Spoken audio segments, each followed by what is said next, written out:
Hello, welcome to WCW, the year of 1998. This is about not just the year of 1998, but this is when Nitro, this was the week that they first had a Thunder episode, and I think it was live just like it was live on Monday Nitro.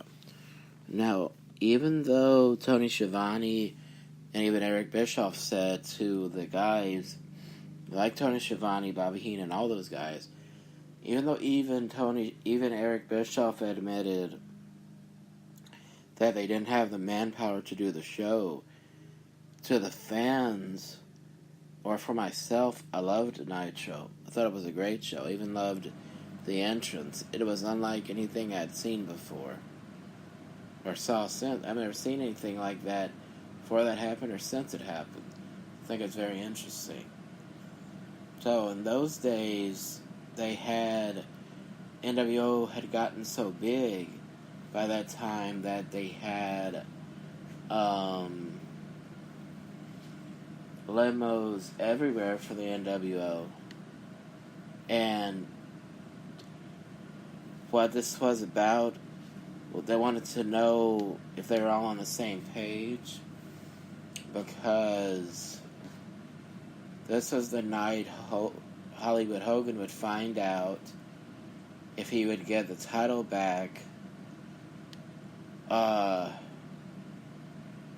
because the night after Starrcade 97,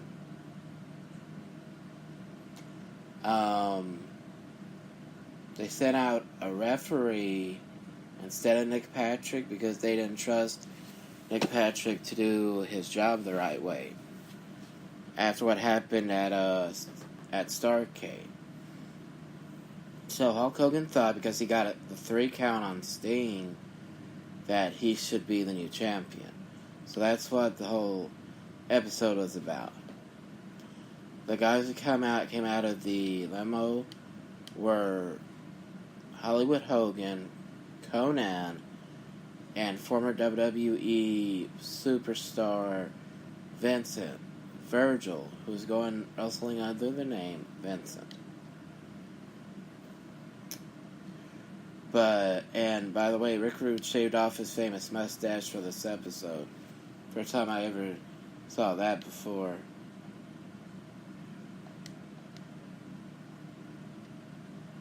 And it's all on Nitro, by the way.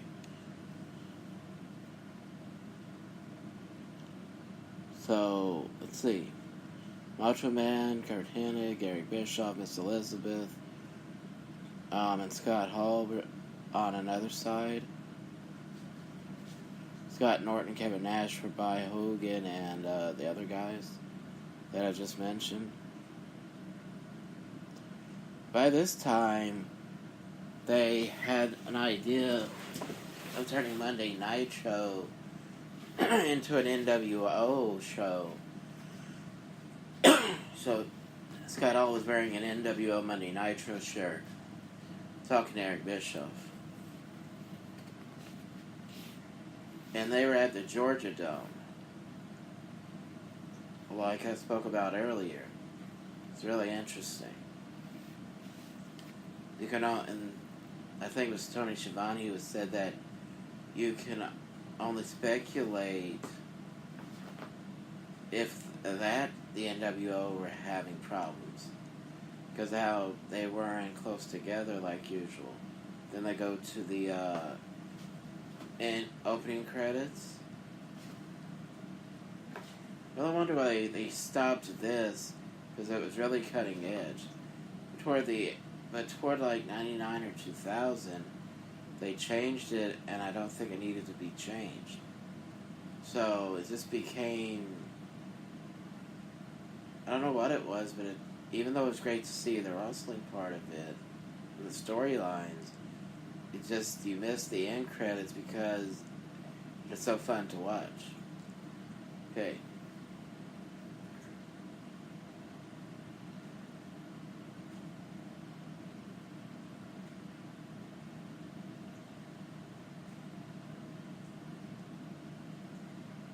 Said it's a brand new year and we are starting off with the right foot. Take a look at it if you will, fans in attendance here tonight. This was the hottest ticket in town, or is the hottest ticket in town. Tickets went on sale the very day after Thanksgiving. They stood in line overnight to get the ringside tickets. Now they are jam-packed here tonight. The number one wrestling program in the world. By this time, they already had Mike Tenay on the left side of Tony Schiavone and Larry Zbyszko on the right side of him.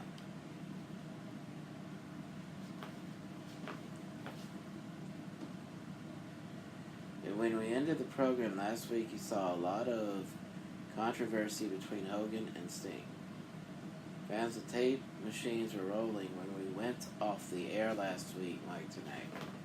Cannot show you that footage. We can show you, though, once again, what happened 1 week ago when we went off the air between Hogan and Sting. The Stinger splash to Hogan. Irish whip for another Stinger splash.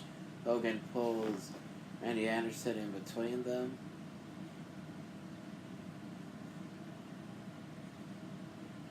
Said that at the time they had to go off the air. They said the tape machine was still rolling. Footage in the back, Sting is still the World Heavyweight Champion. Because of a court injunction, we cannot show the fans the footage here tonight.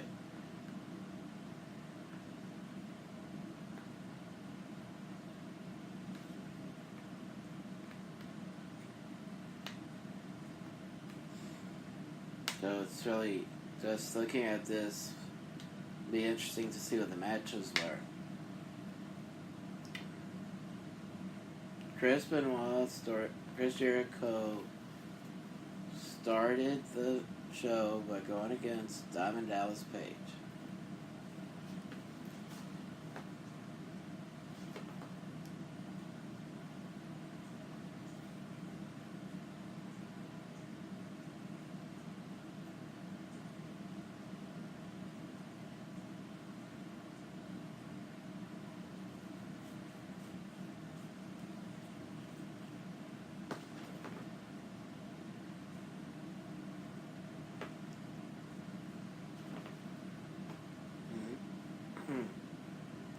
J.J. Dillon was standing with me and Gene Okerlund. Gene said when he walked into the building, he had the feeling that he owed somebody money. Because everybody was getting ready to glad hand him. He said, "Please welcome the executive chairman of WCW's executive committee, J.J. Dillon." Spoke about the big controversy along with Saturday night.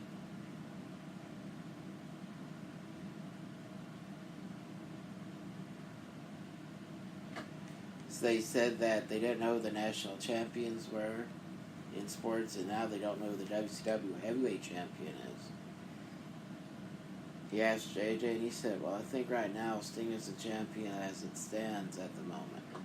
I would like to clear up a few things, and I would like to first apologize for what happened last week, but we did have a set time frame for Nitro from Baltimore. Due to programming restraints, we were forced to leave the air.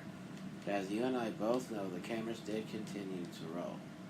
There was a near riotous situation that took place in Baltimore that really, they came unglued up there, and it almost got out of hand. The representatives, the wrestlers, WCW had filled the ring. There were representatives from the NWO. There was chaos and pandemonium.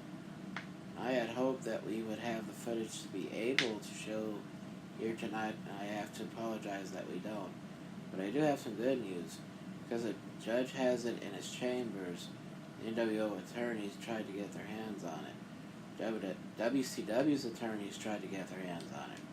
Right now, it is locked in the judge's chambers. He cannot show it, but I've been given an assurance that it will be released within 24 hours. That explains a lot.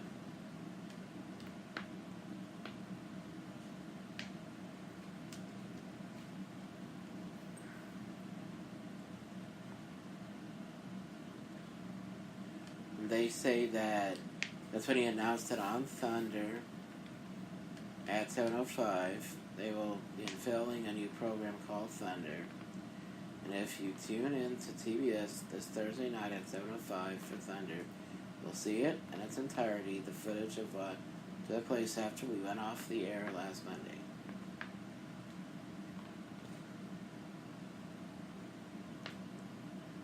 That's why they invited Sting and Hogan and the rest of the NWO to show up in the ring.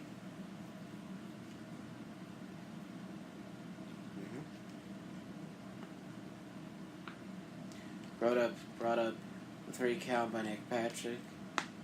He said, Gene, we met with the representatives of TBS this week. And in an unprecedented move, an agreement has been reached that also as part of the Thunder this Thursday, you'll see pertinent footage of what took place from the actual match at Starrcade. Now, I'm not talking about still photos, I'm talking about footage. The actual videotape. You'll see the 3 count from Nick Patrick. Decide for yourself.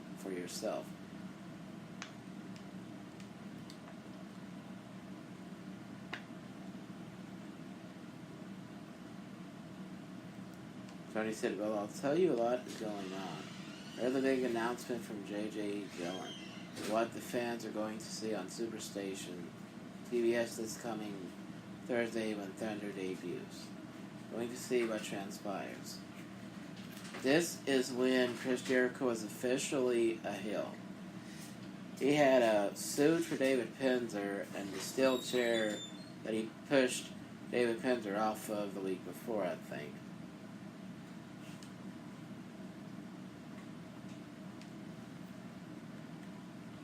Goes against DDP, probably lost to DDP to get over this this angle he was working.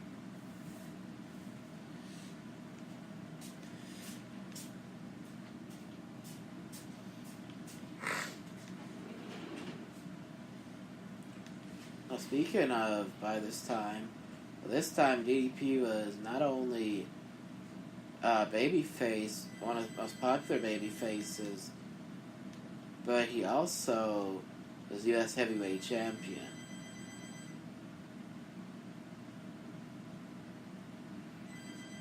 It was pinned by DDP after the Diamond Cut.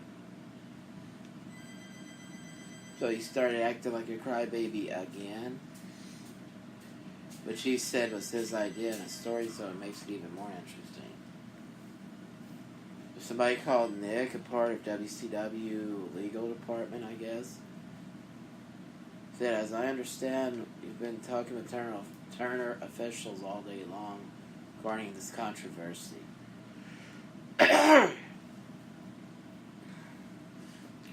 Well, Gene, I've been meeting today with the Turner Time Warner Executive Committee, and they've authorized me to read the following prepared statement.